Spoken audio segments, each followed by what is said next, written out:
Games are released with a series of achievements, medals, or trophies.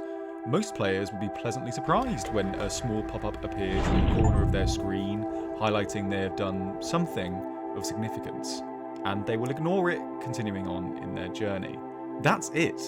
For the average player, we will then drop back into the game after the momentary blip of immersion-breaking notification, quickly forgetting that achievement and not ascribing any real value to it. In most cases, it isn't the game that tracks these feats for you, but the client that hosts it.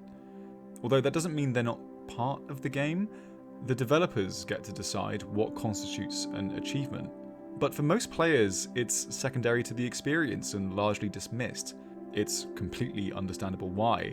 The game is the game, with or without the trophies. But I don't think that's the entire story. Even though they don't really matter, I still think you should chase these achievements. Well, some of them. The ones worth doing. Don't bother with these. Or do. I can't tell you what to do. I wish I could. In a game, the gameplay, story, and settings are what drive you to keep going. But that small notification is a developer stopping the game, emerging from behind authorship, and saying, I knew someone would. A developer or a team of developers sat there and intentionally made that choice. You skinned... Oh, okay. The trophy is recognition that usually wouldn't fit inside the narrative or mechanics of a game. It's in some way a kinship. An author has put something down and you've come along and picked it up. It's an insight into the thought process of the person who made what you're playing. Well, that's nice and all, but what if you really want to put yourself through potential misery? What if you want to know a game as well as its creators do? Well, try and get all the trophies.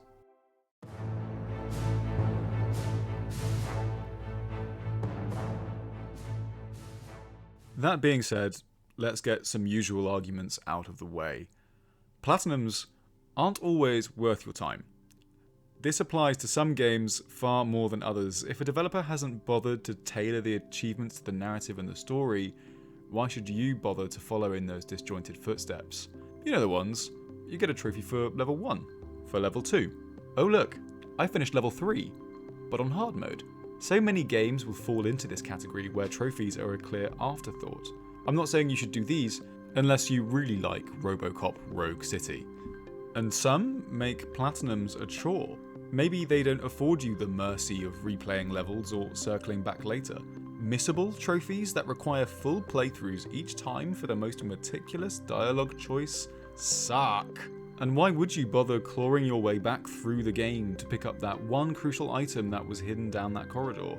I wouldn't. I don't. And then there are the games that are such a slog that hundreds of hours later you were barely any closer to reaching the 100% completion mark than you were when you started. Collecting every last item and discovering every last location is sometimes great in those truly special games that you don't mind living in. Others? Most open world games? Not so much. Either way, the toll on your time isn't worthwhile for the average completionist. Have we spoken about time before? And sometimes, a platinum can kill the experience. The worry and need to research every area before even stepping into it to ensure you don't make the wrong decision is unreasonable. The flow of the game is disjointed and the fun hampered as you go to pause the game where possible to check your notes or a wiki. It's not a natural way to play, and God, please don't try it before you finish the main story. Min-maxing a game to one-shot a single playthrough is so rarely what you should do.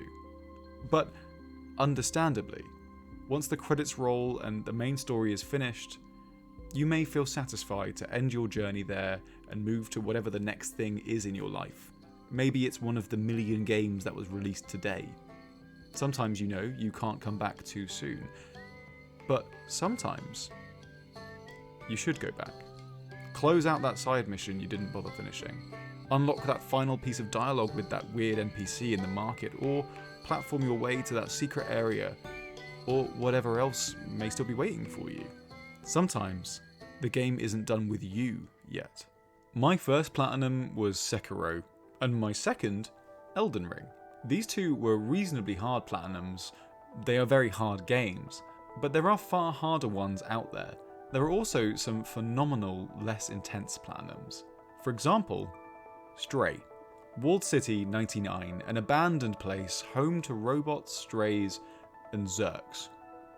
It's a game about finding your cat family, meeting curious robots, and ending the impending scavenging apocalypse that are tiny potato-like piranha creatures. Beyond the impulse to find the family you lost in Chapter 1, you are a cat. Go do cat things. The residents don't mind. Surprisingly, there is time to save the world. For this run anyway. If you decide to do this platinum, I will apologise right now for that one Zerk trophy though. That's a bitch.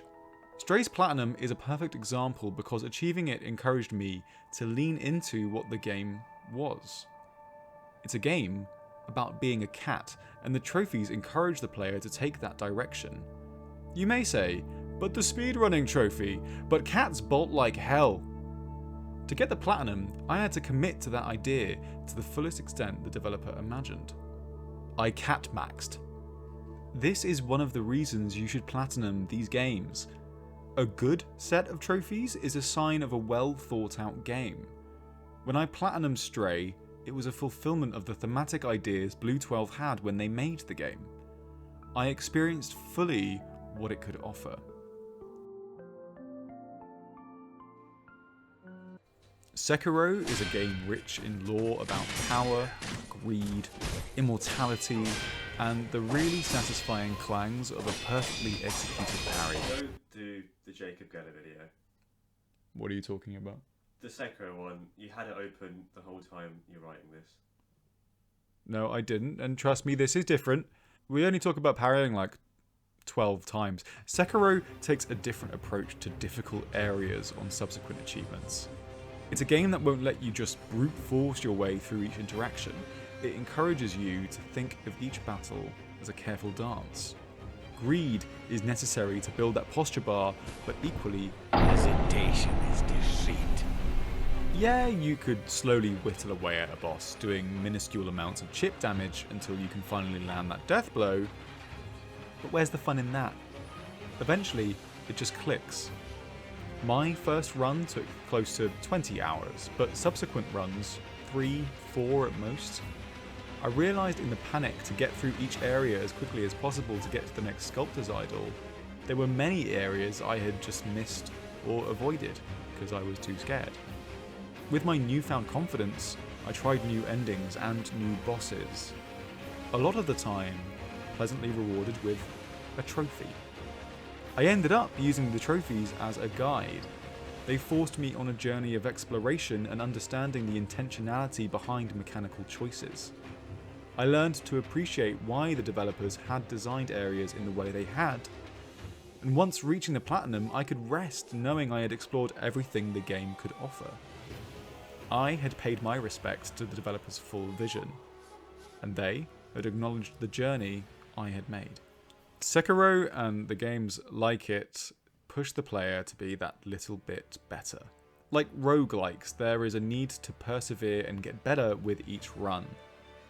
These games tend to hold your hand and let go all too quickly. Similar to trophy hunting, there is that something somewhere you should go check out. And boy, if it's worth it, it will be worth it. This can be a bit daunting, especially if you haven't even finished a Souls game. You could call it and be done with the game, or choose to get a little bit further. Perhaps you change your gear and strategy and open that first door, gate, or entrance in the hope this might be the one. Each time understanding more lore and even, maybe, unlocking more gear. Sekiro is like this, although it stresses the importance of understanding more than itemization. Yes, you can carefully pick your prosthetic to help with certain bosses, especially if you're a nerd who can read. A loaded spear for phase 2 of the Guardian Ape is helpful. Take that, monkey. But it isn't enough. To be able to use them in the appropriate punish windows takes practice. Fireworks against beasts, shurikens against Lady Butterfly need to be approached with careful precision. Tanking your way through isn't an option. Luck isn't really an option. but it can be in Elden Ring. My platinum in Elden Ring was from a pitiful, not in the spirit of the game mage run, keeping a hefty distance spamming glintstone pebble. Maybe we did a bit of cheesing. I did eventually transition to Spellsword later after a break to play and platinum Sekiro. You can stay on the trodden path and finish Elden Ring having fought only 12 remembrance bosses. Or you can explore and find 3 more, not to mention countless other unique enemies, characters and worlds. The same can be said for the DLC. Although... No trophies. You can charge your way to one of the hardest bosses in FromSoft's history, or stop and smell the flowers. This exploration is closely linked to a good set of the trophies in Elden Ring. If Stray's Platinum was about being a cat, and Sekiro's about being the most technical shinobi this side of Mibu Village, Elden Ring's is about the lands between. The trophies provide a sense of direction beyond the guidance of grace. A missing trophy is an area unexplored or some revelation lost. This is what pushed me to keep trying for the satisfaction of appreciating fully what the game had to offer. All stones unturned, all enemy movesets understood, or some damn good RNG. I'll take it. Then again, put on some bull goat armor and power stance your way through. Medals and virtual tokens are meaningless, but they sure do feel like appropriate reparations for the trouble you've been through. Because when you've had a good platinum, it's a reward in and of itself. The trophies just remind you of what they brought you to. These journeys also don't have to be terrible, unlike those journeys your grandparents seem to have made to school. Denska is the setting for Concrete Genie, an old seaside town corrupted by pollution. It is a very short game and a reasonably easy platinum. Without too many spoilers, you help bring happiness back to your old town with the help of carefully drawn and sometimes demanding genies. And by the credits, you do just that. It's a captivating game which manages to make the collectibles that seem inevitable to a game's achievements tangible. Each page you capture can be generally used within the game to create your own personal genie and help you along your journey. How often do you take the same path to work, school, the shops, or somewhere else, only really thinking about the idea of arriving there? There are hundreds of ways you could get there. Some may take you past a park, a friendly dog, or a coffee shop. You could walk backwards. These routes might just be autopilot for you, while others are conscious choices. It's the intentional choices that add to the experience. You could walk down concrete streets all the time, avoiding all interactions and experiences, just focused on where you want to get to. But that would be a disservice to what is happening around you. Unless you prefer that, power to you. Take running. Well, any sport, but running is an easy one for the analogy. What's the point of trying to get faster and faster or further and further, apart from to prove to yourself you have that little bit more? Why enter races when you could just run around your local area and get the mileage that way? Hell, you can run in circles around a suburban cul-de-sac for the same effect. Or if you really do hate yourself, why not just do marathons on a treadmill? It's all part of the journey. And having a nice t-shirt or medal to commemorate the journey is always appreciated. And because I know there's a medal or a t-shirt, I did the race. The medal wasn't the best bit by a mile. This is why you should chase those achievements, trophies, or whatever is on your platform. A good set of trophies will help you discover new areas, bosses, or even just a funny interaction. They can help you push the boat out a little further and be rewarded for it without ruining the immersion. They should be secondary to the experience. They help to reinforce the satisfaction you have knowing you get the game. All in all, it is the acknowledgement of a job well done.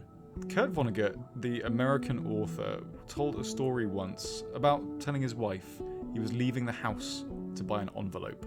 She says, "Oh well, you're not a poor man. You know, why don't you go online and buy 100 envelopes and put them in the closet? And so I pretend not to hear her, and go out to get an envelope because I'm going to have a hell of a good time in the process of buying one envelope. I meet a lot of people and see some great looking babies, and a fire engine goes by, and I give it the thumbs up, and I ask a woman, what kind of dog is that? And I don't know. I don't know. Go explore, take a different route, take pictures, fight that boss you have put off for so long. Stop and think of how far you've come, but more importantly, make sure you have a damn good time doing it. Who knows? There might be a medal in it for you.